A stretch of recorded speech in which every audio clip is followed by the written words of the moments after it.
तो आज मैं खेलने वाला हूँ अपने दो भाइयों के साथ कलर मैच चैलेंज। तो देखते हैं क्या कौन जीत पाता है। तो यहाँ पर आदर्श भाई यहाँ पर ब्लॉक्स लगा रहे हैं। आदर्श भाई आपके दो सही है। अब तुषार भाई की बारी। आ जाओ तुषार भाई, क्या कर पाते हैं।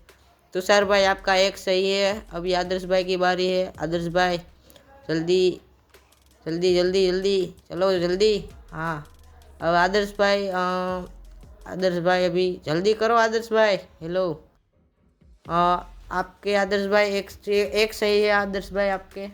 अब तुषार की बारी। अबे तुषार यहाँ देख रहा है, चीटिंग कर रहा है साला। चीटिंग मत कर, जल्दी लगा। चल तुषार तेरा एक सही है। अब आदर्श भाई की बारी।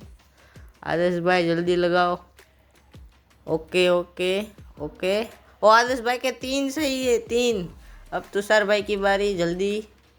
और यहाँ पर ये तुषार भाई आपके दो सही है। आदर्श भाई की बारी।